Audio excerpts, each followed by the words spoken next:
de aquí donde no hay pasta ni harina. Yo soy de aquí donde no hay café ni arroz. Yo soy de aquí donde no hay ni medicina para curarte de una fiebre y una tos. Soy aquí de Venezuela, pero vino un burro viejo y enseguida la acabó. Maduro no salvaste, pero allá arriba está Dios. Bueno, y regresamos con nuestro segundo tema. Con nuestro segundo tema de hoy, sábado 3. ¿Estamos a 3 o estamos a 2? ¿No? No sé. Era 2. Estamos a 2 2 de marzo. 2 de marzo. 2 de marzo. 2 de marzo. Ya voy adelantado, voy corriendo. Sábado 2 de marzo de 2024. Y nuestro segundo tema es la segunda parte de venezolanos en España. Es un tema de máxima importancia porque sobre esta comunidad se está dando exactamente los mismos derroteros que se dieron para desarticular las comunidades exiliadas cubanas en cuanto a la oposición política en España. Ya hicimos una primera transmisión, unos primeros programas de radio, donde tratamos el tema de cómo llegó el castrismo a Venezuela. Y terminamos con el pie, dejaremos el enlace de esa transmisión, con el pie de cómo llegó a España precisamente el castrochavismo y con los exilios, tanto cubanos como venezolanos como nicaragüenses. Bien, hoy toca la segunda parte y en la segunda parte vamos a hablar de cómo los enemigos de los pueblos de Cuba y Venezuela, tanto aquellos regímenes como las propias facciones políticas españolas que son enemigas de esos pueblos, actúan para controlar a esas comunidades.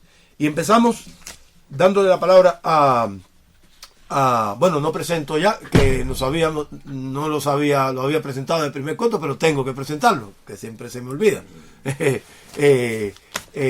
Tenemos a Francisco Ignacio Vega Ugarte, un joven soberano, y el soberano ya anfitrión de esta casa, Juan Carlos Vázquez. Le doy la palabra a Juan Carlos Vázquez para que nos narre la introducción de este tema en España respecto a el chavismo y la actividad política, primero en este caso de los gobiernos de España, ¿no? Correcto. Bien. Sí, empezamos con el chavismo español de Rodríguez Zapatero, metiendo al famoso de la casta Pablo Iglesias en el medio, hasta llegar a Pedro Sánchez. Hay muchas vinculaciones entre el gobierno español y el chavismo. El financiamiento al que fue vicepresidente Pablo Iglesias, las gestiones en Caracas de Zapatero, los negocios de Raúl Morodo con PDVSA. Raúl Morodo es un embajador de España en Venezuela. Ahora es embajador. El caso que está ahora muy candente, que es el Dieselgate, el caso de las 40 maletas de Delcy Rodríguez, que tenía prohibido, según el Parlamento Europeo, que no podía entrar en Europa. Ella entró como perro o perra por su casa, con el beneplácito del famoso José Luis Ábalos y las 40 maletas, que nadie ha hablado, los medios, nadie habla de eso, de las 40 maletas. Especifica un poco más de ese acto de 40 maletas. ¿De qué se trata eso? Llegó al aeropuerto esta señora. ¿Quién es ella? ¿Quién es? Delcy, Para que la gente no lo sabe. Ha tenido muchos cargos en el gobierno chavista. Es una hija de guerrilleros y conjuntamente con el hermano tienen mucho poder en el gobierno de Chávez y ahora de Maduro. Esta señora es como un caso de una vicepresidenta, se puede decir, Delcy Rodríguez. Esta señora, a todo lo que es el equipo de Maduro, el Parlamento Europeo le tiene prohibida la entrada, ¿no? Pero esta señora no hizo caso a nadie, entró, como he dicho, perfectamente con las 40 maletas. Todo el mundo, ni los fiscales, nadie ha investigado que entraron Nada. en esas 40 maletas. Ni la sociedad española, ¿vale? Como no te están informando sobre ese tema, ha quedado difuminado en la conciencia social española. Es un ejemplo, como siempre decimos, de complicidad, a fin de cuentas, de los sistemas políticos que sufrimos en España y en Europa con tales dictaduras. Es que, Frank, Venezuela como Cuba y Nicaragua son narcoestados.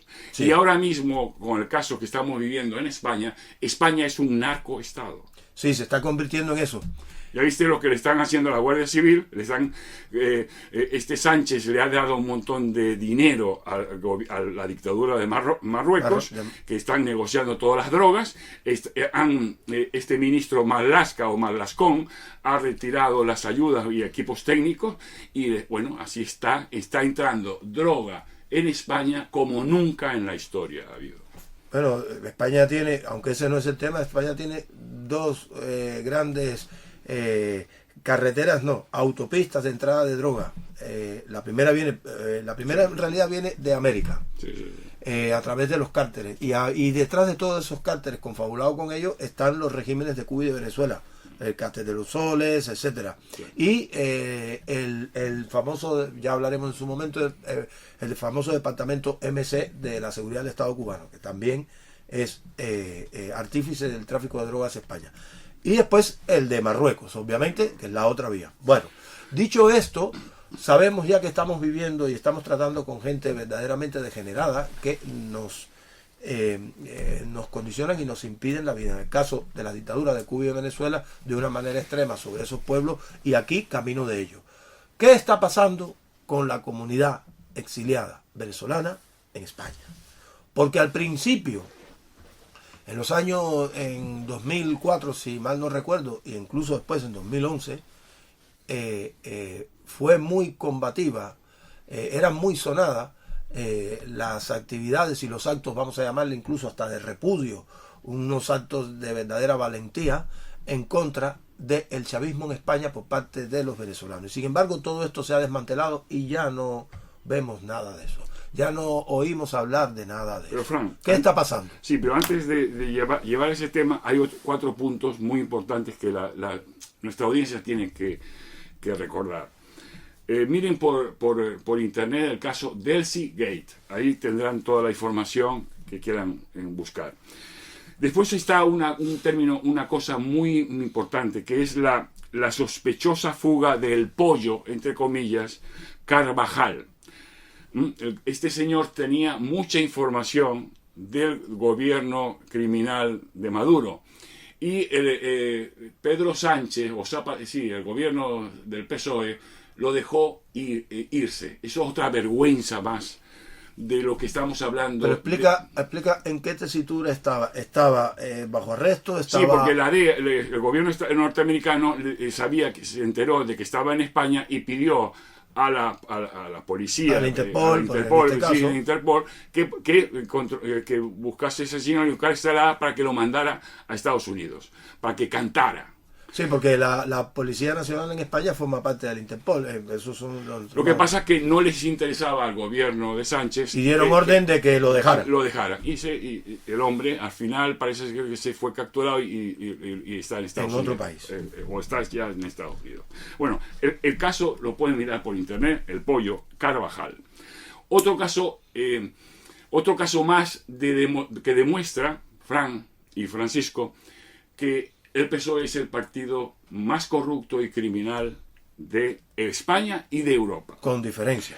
Ya hemos hablado de estos casos, pero hay otro caso más. Busquen por internet el caso Aerolínea Aérea Plus Ultra, por el escandaloso rescate por valor de 53 millones de euros. Una línea que tenía 2 aviones y una porquería. Y ahí se metió nuestro dinero para salvar a esa empresa chavista. La relación del gobierno español con el chavismo se remonta a los tiempos del expresidente José Luis Rodríguez Zapatero, quien fue entonces una de las fichas claves del castrochavismo en Europa. Su labor fue expandir la ideología socialista realizando negocios con la estatal petrolera venezolana PDVSA. Y bueno, con estos 4 puntos he querido un poco de marcar todo lo que es las relaciones castrochavistas con el gobierno siniestro de Pedro Sánchez. Que padecemos en España. Mira, eso, vamos a hacer una línea de comunicación sobre eso, vamos a hacer una transmisión solamente sobre eso, porque como mismo habíamos hablado del tema anterior, es muy profuso y tiene de dónde tirar y de dónde concluir para que la gente pueda tener conciencia de qué está pasando. Y lo escandaloso de las mascarillas, en un momento de seguridad, en un momento de que estaba pasando la sociedad española, nuestros abuelos muriéndose sin las cuestiones médicas, estos señores que fue no fue el caso Koldo, no fue el caso Pedro Sánchez. Pasa que los medios quieren decir el caso Koldo, no, es el caso Pedro Sánchez. Sí, todo eso lo vamos a tratar y además, y ahora que hablas de eso, porque no quiero seguir extendiéndome, ahora que hablas de eso, también recuerdo que en otros cortos quedó pendiente, tenemos que hacer un caso sobre cómo se gestionó por parte del PSOE la pandemia en España. Eso es fundamental porque además es una de las líneas que a duras penas se ha ahondado, se ha tocado y hay demasiada información y demasiadas pruebas. Bueno, pero volvemos al objetivo de esta segunda parte. ¿Qué ha pasado? ¿Qué ha pasado o qué está pasando en España para que la comunidad venezolana esté ausente? Como dicen, ya prácticamente brille por su ausencia. Cuando en apenas unos años era sonadamente combativa y ponía en evidencia a toda la red castrochavista que opera en España. Entonces, ¿qué está pasando con ellos? Nosotros nos vamos a referir primero a que los venezolanos cada vez son más en España y cada vez hay más ayuntamientos con más venezolanos que están censados y empadronados. Tienen capacidad de voto electoral y tienen influencia en las relaciones personales de base, en la base social, tienen influencia en las comunidades vecinales. Todo esto es una comunidad que potencialmente es votante de los partidos llamados tradicionalmente de derecha y no de la izquierda. Sin embargo, en prácticamente todos los ayuntamientos o en la mayoría regidos por la izquierda, por el PSOE, por los comunistas, etcétera, están atrayendo a estos colectivos. Están atrayendo a estos colectivos para que se empadronen y vivan en esos ayuntamientos, en esos consistorios gobernados por la izquierda. Sin ir más lejos, uno de ellos paradigmáticamente es precisamente el de Oleiros, el que rige el nefasto alcalde de Oleiros. ¿Qué están haciendo para que comprar y controlar a esta comunidad? Bueno, pues dos vías. Primero, la vía de los favores y después la vía de la coacción. Vamos a empezar por la vía de los favores y cuando termine, hagan los comentarios, por favor, porque es importante lo que están haciendo con esta comunidad. Lo primero es que le están dando estipendios municipales. Les están dando bajo acuerdo de que no hagan oposición política, les están dando subvenciones, diversos tipos de subvenciones, incluso muchas veces hasta vamos a llamarle estipendios asalariales, para que incluso muchos de ellos no trabajen, cuando es un colectivo muy trabajador y muy independiente y autónomo. Después les están asignando domicilios, casas, a cargo del ayuntamiento, pagados o en la mitad o en la totalidad de la renta.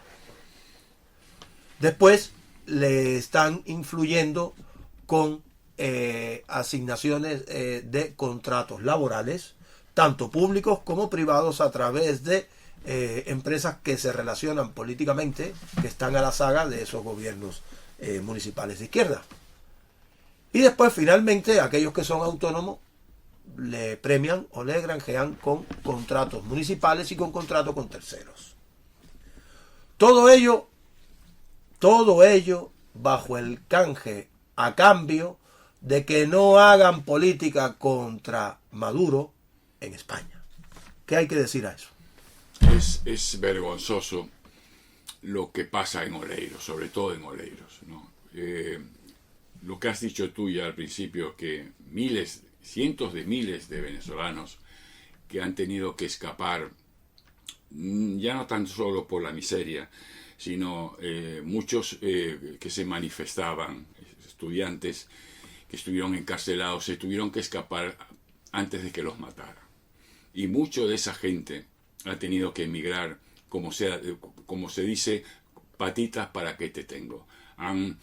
Es prueba de ello que es la población que más ha emigrado, es un récord, más de 8 millones. Eso te iba a preguntar, de ¿cuánto personas tenemos? Y 8 millones en el mundo entero. En el mundo entero, sobre todo la mayoría están en Colombia, en los países fronterizos. ¿8 millones de cuánto? De 30. De 30. Madre mía. Es una barbaridad. Sobre todo en los países de al lado, caminando, y muchos están yendo por Darién, por Panamá, para atravesar México e irse a Estados Unidos. Y sin embargo llegan aquí y como tienen necesidad, se aprovechan de ellos y les compran de esa manera. Hay que decir que no son todos los venezolanos, pero la mayoría comulga con eso. Eso es lo más triste, que cómo pueden venezolanos vivir en Oleiros, como cubanos que viven en Oleiros, y votar por un señor que es el de la Asociación de Vecinos, el alcalde. El alcalde, que es un agente castrista legal. Es un agente castrista que lleva más tiempo que Franco, sí, que es una persona autoritaria y antidemocrático. ¿Cómo personas pueden votar por este señor? Y lo está comprando con dinero público, sabiendo con dinero del ayuntamiento, que apoya no con su renta. que apoya a estos gobiernos genocidas. Eso es lo que estamos hablando. O sea, no tenemos que concienciar, por eso es soberanía ciudadana, por eso nos presentamos a Oleiros para denunciar todo esto. Exactamente. Francisco, hay una cosa que yo quisiera que intervinieras. Están favoreciendo a esta comunidad. Nadie dice que realmente en sí misma no se lo merezca. Pero esto está ocurriendo en detrimento, y lo hacen a posta, para enfrentar a los vecinos y enfrentar a la sociedad, en detrimento de otros segmentos nacionales, o sea, segmentos nativos españoles, a los que no se le da ninguna de estas ayudas. ¿Qué hay que decir a eso? Pues principalmente que aunque parezca o sea, a mentira, unos sí y a otros no. Aunque parezca mentira, a pesar de todas las ayudas que se les da a estas personas, que bueno, primeramente uno puede pensar que está bien y demás, porque son gente necesitada y tal, que es verdad. Pero el problema es que aunque se les da muchas ayudas, al igual que también se les da muchas ayudas a los inmigrantes que vienen del norte de África, precisamente. Que ya es por otro motivo, que es para romper culturalmente España. También es cierto que a las personas de aquí, sobre todo a los autónomos, ajá, a las personas autóctonas de aquí, y en especial a este último grupo, a los autónomos, no se les da casi ningún tipo de ayuda o privilegio. Y vuelvo a insistir otra vez, sobre todo con los autónomos, prácticamente no reciben nada. Claro, y entonces generan tensión. Y cuando digo nada me refiero a nada, y no solo eso, sino que se les exige un pago y unos tributos que son prácticamente esclavistas. Insostenibles. Eso sí que es economía insostenible. Sí, eso sí. Exacto. Cuando todos sabemos que realmente quien mueve la economía en su base son los empresarios, los autónomos. Esto es cierto. Pues entonces, hasta ahí las técnicas para impedir, para congelar, no hay todavía el término, a la comunidad exiliada venezolana. Mediante favores, mediante favoritismo. Favores que llegan también a Cuba y a Venezuela. Porque también, si se están dando los casos, hago esta coletilla, se están dando los casos de que si algunos de estos individuos, estos venezolanos, aparte de no operar como exilio y como oposición, se prestan a hacer labores favorables ideológicamente para los regímenes de Cuba y Venezuela, se les premia de una manera mayor también, porque entonces pueden viajar a Cuba y Venezuela como ciudadanos de primera, se les da allí suculentos contratos, tanto con terceros como el propio Estado, y un largo etcétera. todo ese tipo de corrupción. Vale, hasta ahí los favores. Vamos a hablar de la coacción. Cuando no lo tienen claro, cuando dicen que no, o cuando tal, operan de otra manera. Porque aquí hay una red de agentes que interactúa con esos ciudadanos de base. Como si ellos fueran ciudadanos también. Y no lo son, son agentes. Y la parte de la coacción empieza por advertirle de que si hacen política aquí en España contra el castrochavismo, va a tener consecuencias sobre sus familiares recluidos allí. Va a tener consecuencias sobre aquellas propiedades que cada cual quiera conservar en sus respectivos países. Le dicen que se las van a nacionalizar, le dicen que van a articular procesos penales, falsos obviamente, contra familiares queridos para tenerlos chantajeados y que pueden meter en la cárcel. Cuando en Cuba y en Venezuela se habla de meter en la cárcel a una persona por cuestiones políticas, no hablamos de meses ni de años, estamos hablando de 17 a 30 años, para poner un ejemplo, o cosas peores. También otra de las partes que tiene que ver con la coacción es que los regímenes de Cuba y Venezuela, tanto allí como aquí, tiene lo que son delincuentes comunes que se prestan a hacer trabajos violentos contra familiares y propiedades de los disidentes.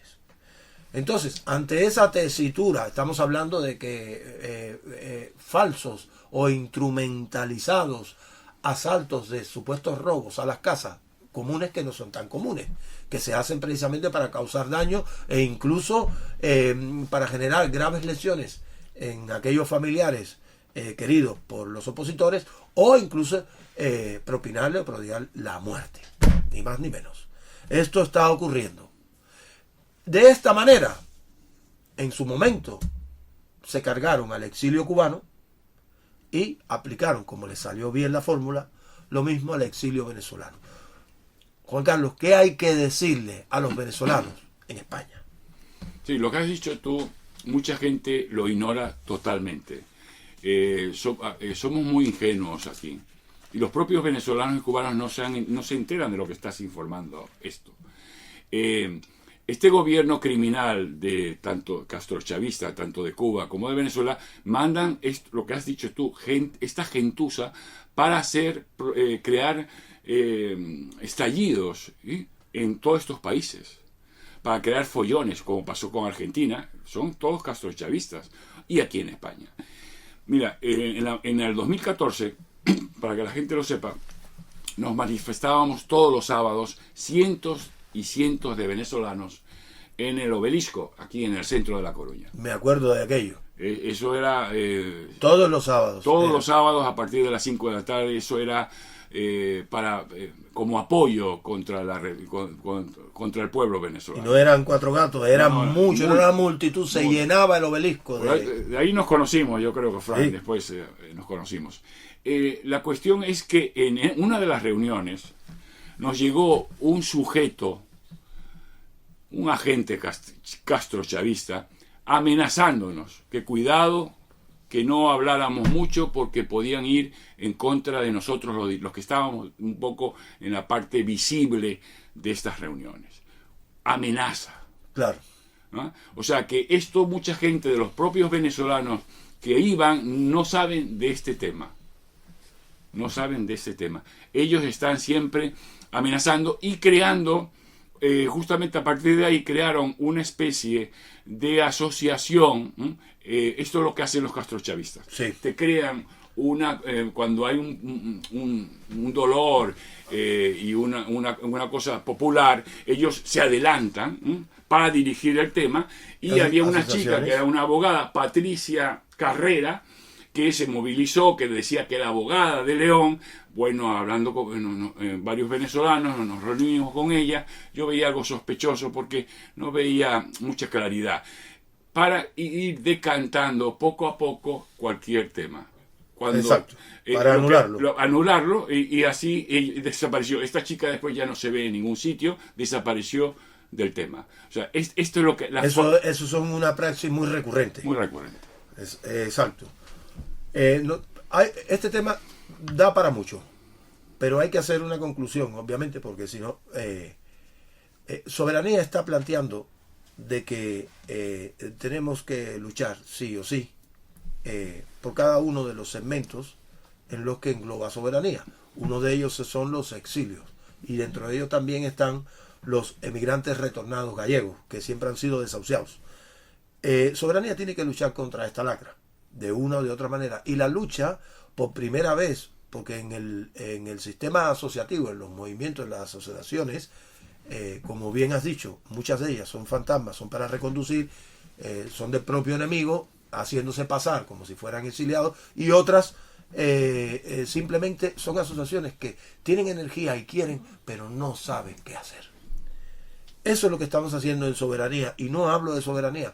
Ojalá hubiese muchos otros proyectos de este tipo político que quieran llegar a hacer cosas tangibles. Soberanía quiere expulsar legalmente, mediante la acción política y la acción legislativa, expulsar legalmente a los castrochavistas de España. Hay que empezar a actuar de muchas maneras. No voy a entrar en la letra pequeña, pero hay muchos actos de combate contra esa gente. Para citar uno por referencia, para no quedar simplemente en el bla bla bla, uno de ellos es anular que los juzgados se puedan apropiar, no hay todavía la palabra, de toda la red de financiación que tiene en España, que es ilegal y que es la que sostiene tales dictaduras. Embargar, me vino la palabra ahora, a tiempo. Embargar eso.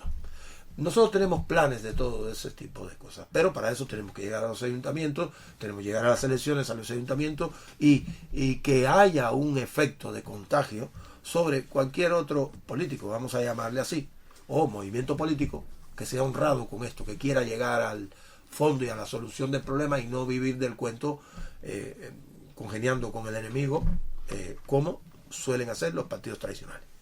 Bien, no me extiendo más. ¿Algo que decir para cerrar?